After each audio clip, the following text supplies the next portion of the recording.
To my listeners in the United States and around the world, welcome to We Live on a Planet. I am your host, Patrick. Thank you for joining me on this Friday, April 17th, 2020 for episode 382. Wow, we're getting close to 400. There's snow on the ground this morning. Well, not snow on the ground. I take that back. Snow on the cars. It's not on the ground. The ground, I think, is already warm enough getting there. But on the cars, yeah, it's 36 degrees currently here in the city of Oswego, right on the lake shores of Lake Ontario. Feels like 27. Highs are only going to be about 44 degrees Fahrenheit. Winds are out of the west right now, 11 miles per hour. Thank you for joining me. I appreciate it. I want to start off by apologizing for my episode with Reish. If you happen to catch that with Reish from Medicine Remixed, the quality of it was absolutely terrible, and it wasn't when we were recording, but the sound quality, some of my listeners got a hold of me and said, geez, it didn't sound the greatest. It was a good interview. I enjoyed the interview, but towards the end of it, it really got bad, of like getting echoey and garbled and me stepping on him and asking him a question, and when he's getting ready to answer, I'm already talking over, and I wasn't doing that in the interview. It's has something to do with the recording. So I did contact Anchor. Hopefully they can rectify for future ones, because I've got some coming up. I got one tomorrow with the guys from Carpe, David and Casper. I'm going to be interviewing them. That's the company of the commercial I was recently in. That was fun too. If you haven't seen that commercial yet, you can go to WLOAP.com. There's a link right there where you can watch that commercial, and that was a blast. Then I have one with Sunday with a guest, Hugo Torres. So I've got quite a few coming up before my Rodecaster Pro gets here. But I did find out this morning, checking my email, my Rodecaster Pro is left the company that I got it from. So now it's shipped, and now I'm just kind of playing that waiting game, looking out of the window like the dog waiting for his master to come home. Are you coming home yet? Don't leave me. Be like that little kid waiting for Christmas, Stick around when we come back, though. We'll dive into our quote and all the stuff we usually do on our regular show, and I'll try to do my best to entertain you the best I can through this coronavirus pandemic, which is just so depressing, because it's just everything that we've been able to do in our normal lives has just been really put to a halt, and it can really be it's not fun, but I'm going to try to make this show fun. So stick around. We'll be right back. Welcome back, my friends. All right, here's our quote. This is from Confucius. If you follow me over on Instagram, you'll see that I already posted this when I wrote with my fountain pen, because I have a fountain pen obsession. We'll talk about that in a little bit. I've already talked about that before on my show, but it's bad. Okay. Our greatest glory is not in never falling, but in rising every time we fall. Confucius. And I'm rising right now over the failure of the terrible recording with Reish, and I was really looking forward to that with him. I've been a fan of Medicine Remix for over 3 years when I found them here on Anchor. And, it is what it is, and I can't do anything about it, so I'm going to just rise from that failure and not worry about it and move forward, because it's not the end of the world. It's no big deal. But I did write that, like I said, if you follow me on Instagram, my Instagram is Merrick370, MERRIC 370. If you are over there and interested.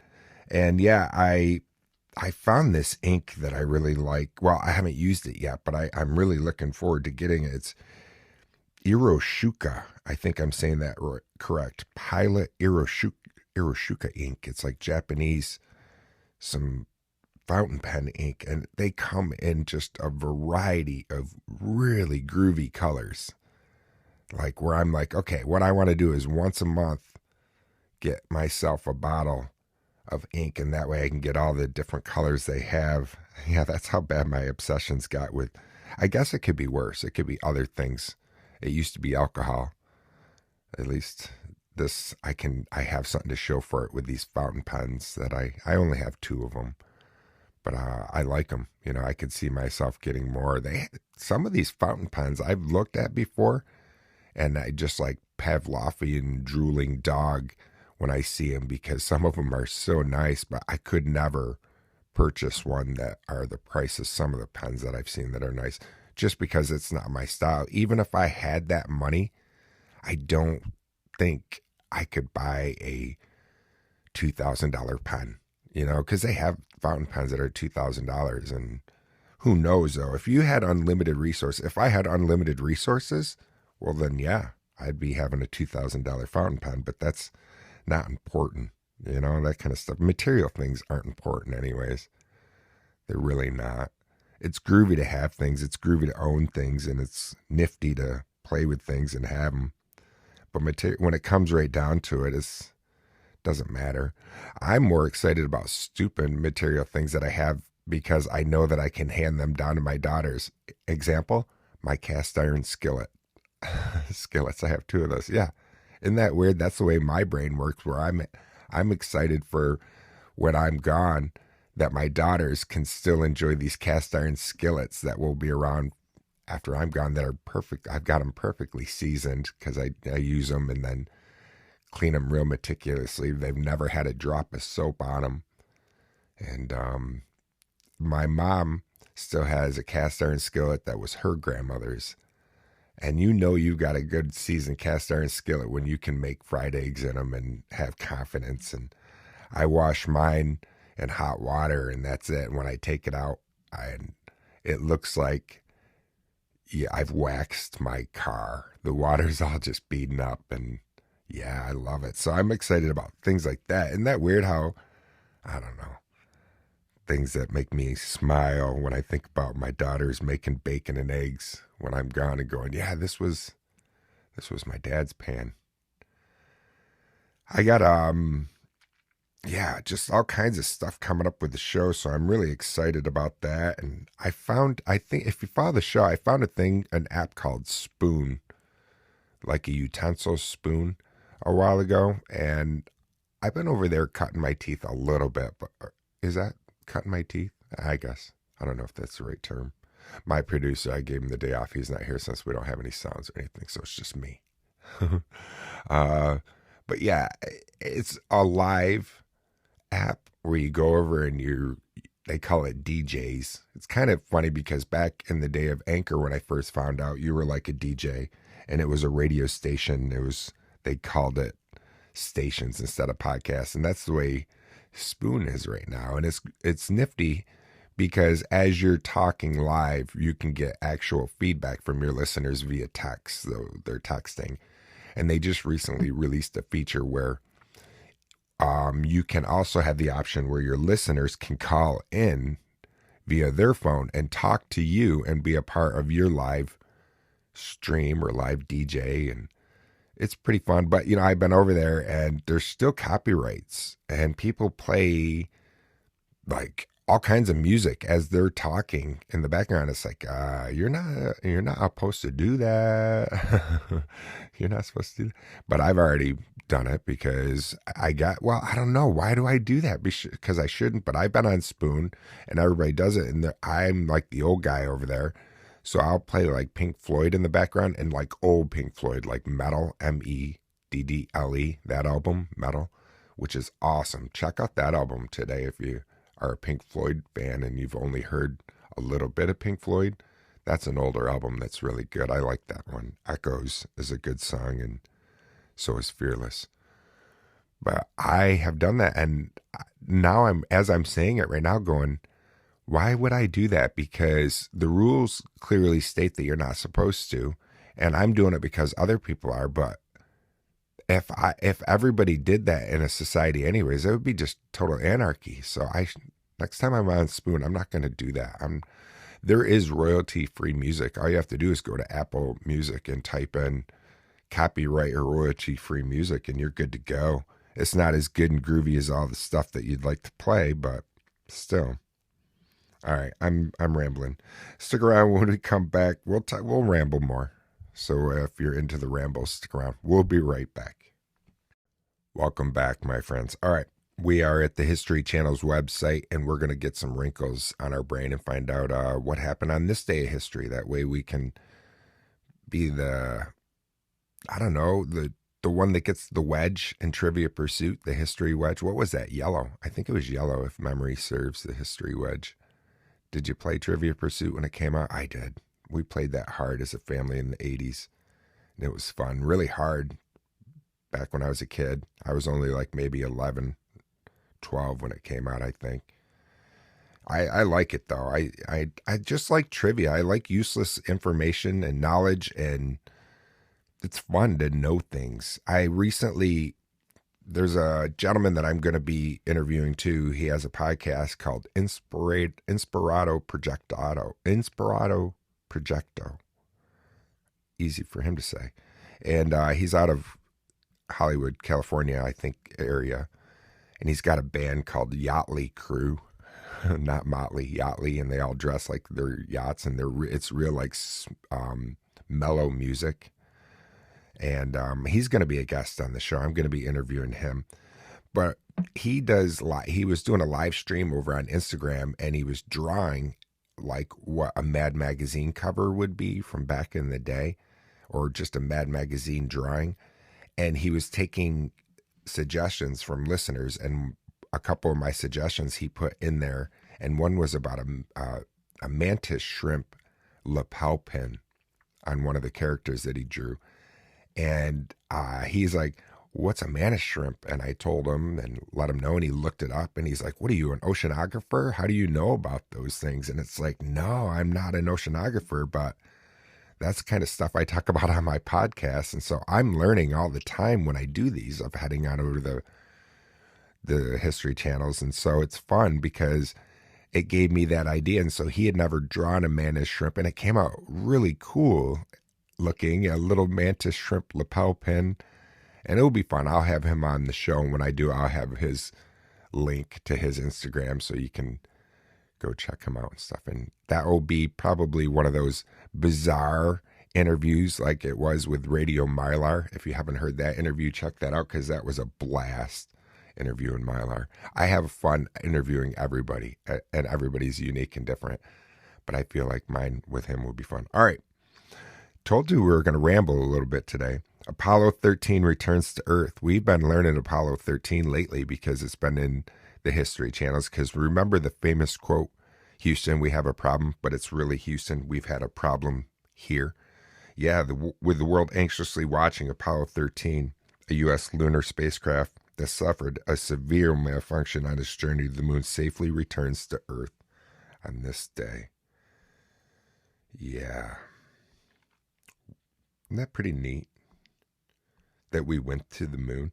1790, Benjamin Franklin dies.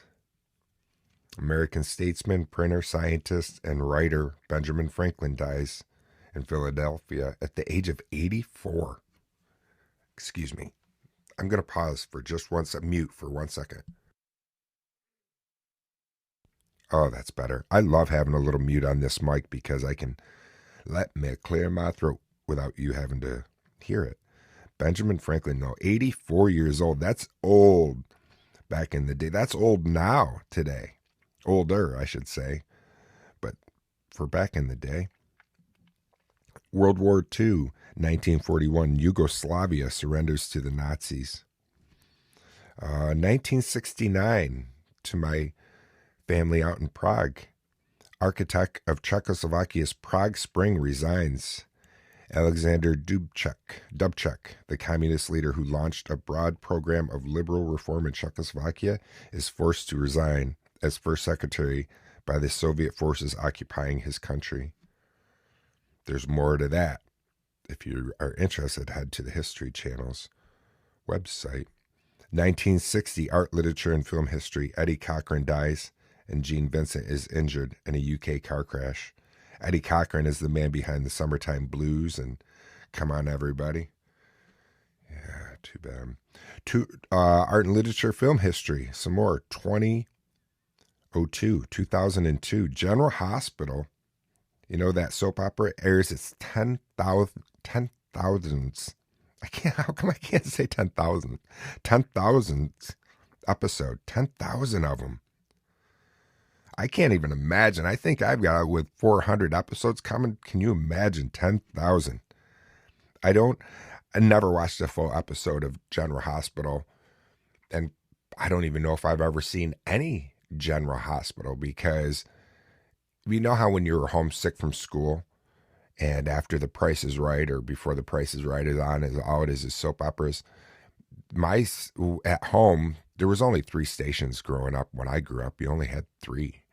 But my family, for the most part, usually had it on NBC, which was channel 3 for around us, for me. And General Hospital ran on ABC, which was channel 9 around us. And my family, we just didn't watch channel 9 or ABC. And I still don't. If I'm going to watch TV, usually it's NBC. And then maybe CBS, and then ABC. But I don't usually watch broadcast network TV. For the most part, we have it on ID, Investigative Discovery, the History Channel, or National Geographic here at the house, or news. Checking out, always seeing what's going on, trying to keep up to date with the news. All right, I'm rambling. 1850, natural disasters and environment. Indonesia, volcano erupts, killing 80,000 people. Oh, these are bummers. Sometimes on the day of history when I see them, that's a bummer. 80,000 people. Crime, 1936. A single horsehair helps solve a murder of Nancy Titterton. Wow. Cold War, 1961. The Bay of Pigs. Invasion begins. Cuba. I feel like I've talked about this so much on this channel, and I don't know why. If the universe is trying to tell me to go out and get a Ford Mustang, I've never wanted to own one. Maybe, I don't know, those Mach 1s are pretty cool. I like the Mach 1, and I do like the original Mustang. And I've said it once, and I'll say it again. My uncle had a 64.5 Mustang. Mustangs came out. The Ford Mustang debuts at the World Fair today in 1964. Almost immediately, 22,000 Mustangs were sold, swapped, just buyers snapping them up, buying them quick. They came out 64.5, though, was the badging on them. 1917, World War I, Second Battle of Gaza begins. Do you know much about World War I? Not a whole bunch. I know a little bit about World War I for the history here at Fort Ontario, which is a rock throw from the house where I live. And there's the Fort Ontario, just a fascinating place. Google Fort Ontario if you're bored. Speaking of bored, I think that's about it. Oh, wait a minute. Hold on. Cold War, 1945. American seize 1,100 pounds of uranium in effort to prevent Soviets from developing the A-bomb. All right. So we did that, and when we come back, we'll head on over to the fact site and see what happened, or see what kind of interesting facts we can find out, and who knows what it will be. We'll find out once we get there. Stick around. We'll be right back.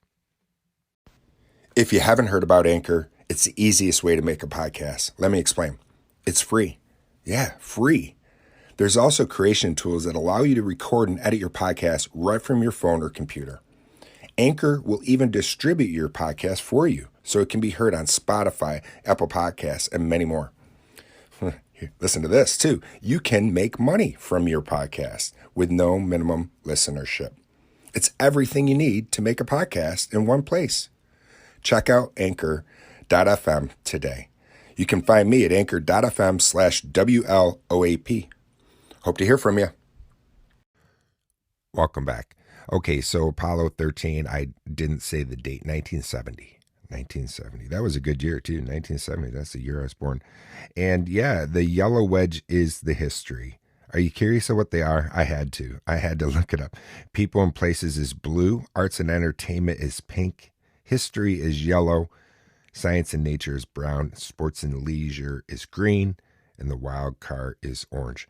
I'm surprised at my memory. I haven't played Trivia Pursuit in forever, but I was able to remember that. And that's so weird. It's just that weird, useless information that we have. And sometimes that's fun to have.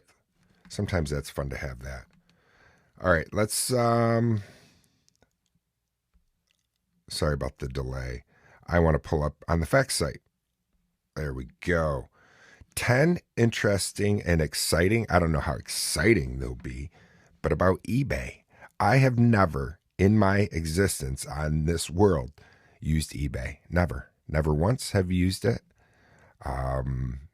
Maybe have been over somebody's shoulder and watched them on eBay before, but I have not ever. And eBay's been around for years and has become an everyday tool to use to shop and auction any of your unwanted things online. Never used it. But did you know how long eBay's been around? We're going to find all that stuff around. It was launched in 1995, and I've never used it. 1995. It was created by an Iranian-American computer programmer named Pierre Omidyar in 1995. He was 28. At the age of 28, he was working on design code for an online auction website originally called Auction Web. Auction Web was a side project for fun alongside his everyday job. It wasn't until the website was getting too much traffic that he decided to launch as a business and rebrand it as eBay. The first item to be sold on eBay was a broken laser pointer. Yeah, the broken laser pointer was an item laying around his house, Omidyar's house, that he thought he would use to test out his site. In the first week, he listed it for $1, and to no surprise, it didn't sell.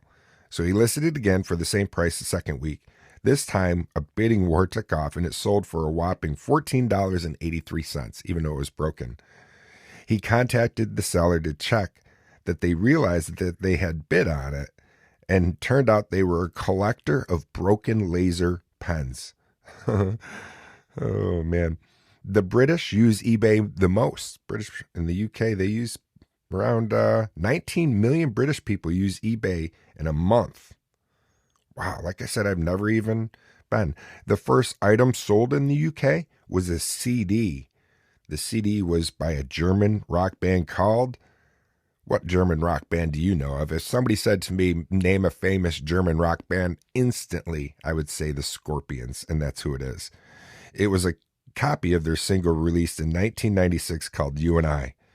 eBay wasn't launched in the UK until 1996, which was 4 years after it was set up in the US. Wow, Scorpions. In 2008, the first person reached a feedback score of 1 million.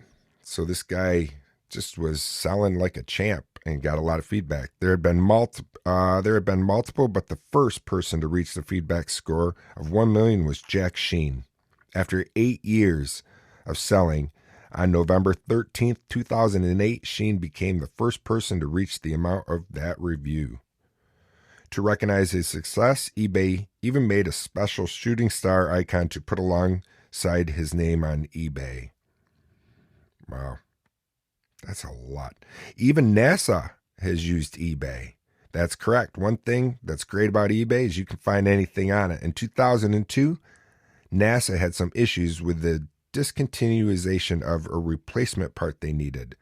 So they turned to eBay in hope of finding some secondhand parts for their machinery. Due to the stop in production, they used eBay as a tool to search for the seller who might have listed items for the parts of that same machine. eBay started out with a yellow interface. The background was yellow. That sometimes blinding and glaring yellow background was the original design for the interface of eBay, and it was used up until the site changed to white. Due to the high volume of complaints, though, after they changed it to white, eBay respected their customers' choice, so they changed it back to the bright yellow. But in a slow, passive-aggressive manner, over time, they faded the yellow color until it eventually was back to being white. This was in hope that customers would not notice the gradual change over time. Must be they didn't. I mean, it is weird, though. The color yellow, I just was telling my friend about this the other day, is the most easy recognizable color the human eye can discern. So maybe that's why the creator did that. The most expensive item ever sold on eBay was a yacht. It was a 405-foot super yacht, whopping $170 million, a Russian billionaire bought it. Thanks to eBay, a new species was discovered.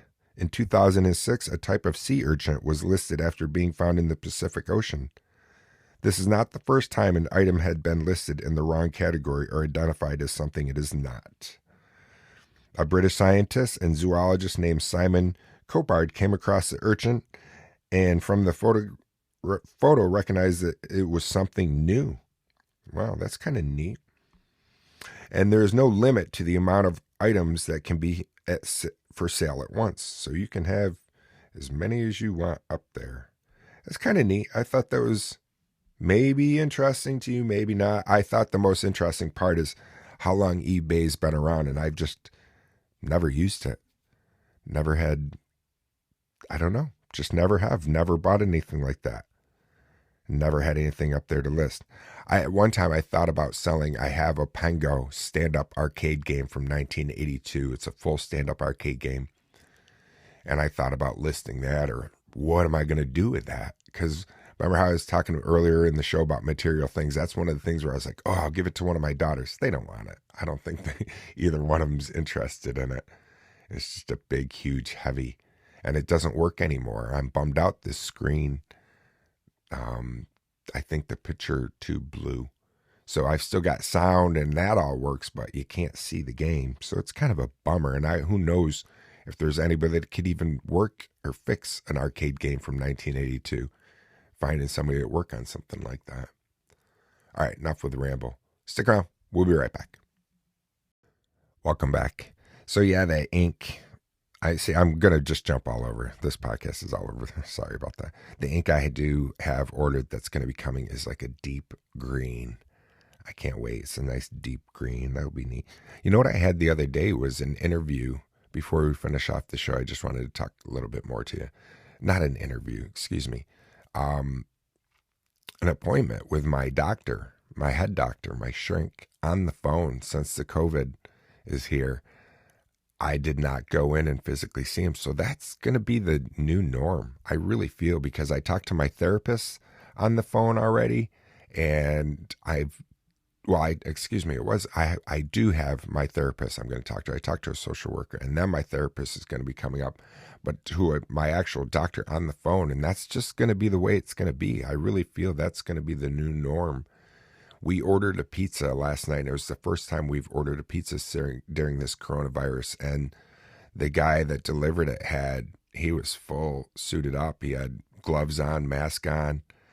And as soon as I got the pizza from him, I paid with my card. So I had to sign the credit card and everything. As soon as I got the pizza inside, I was washing my hands all frantically. And I've never had this feeling. I've never been a germaphobe at all. And I'm not a germaphobe now, but boy, I'm aware of it now. I'm just aware that this virus is out here and we just don't know much about it. And it's kind of unsettling. It's one of those where you're like, wow, I need to get out of the house type feeling. And then you're like, but I'm not supposed to. And the mayor of the city of Oswego was on the other day saying that Oswego County, not the city of Oswego, but Oswego County had got a failing grade of like F for the social distancing. Because I guess they're tracking cell phones of where you're going, and they're showing that people are out still doing their thing. And we have cases here in Oswego County of it. And Oswego, the city, only has about 18,000. You get one or two people that get it here in the city, and it's going to just run through like wildfire, I feel. But boy, on that other hand, too, you're like, when's it time to open everything up? You know, I feel bad, so bad I'm thinking one of the businesses right now that I really enjoy is a barber shop in town called the Good Guys Barber Shop here in town. And they're a great bunch of guys. They're good guys. And the owner, Keith, is a young guy, and he's been very successful. And it's all, you're taking a number at this place, and he's got barbers galore working there.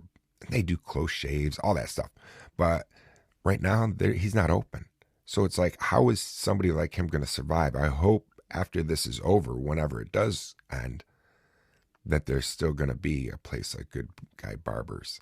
And the sad part is there's little places like that all across America.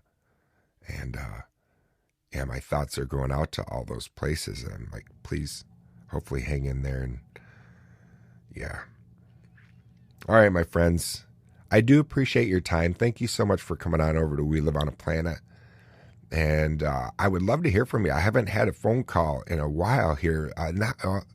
Not many people are listening to We Live on a Planet on Anchor like they used to. All my listeners are coming through Apple mostly. And back in the day, a lot of listeners came through Anchor, and Anchor users would use the app and call in. But you don't have to be using Anchor to call in. You just head on over to my website, WLOAP.com. There's a phone icon there. Push that button and it will bring you to my voicemail. It will ring 5 times before it initiates the voice message. And just leave me a voice message. Let me know what you think of the show or the commercial that you saw or anything. Things that you like, things that you don't like of the show. I always encourage feedback too, because feedback helps me grow. And I think growth is good. And one of our greatest glory is not in never falling, but in rising every time we fall.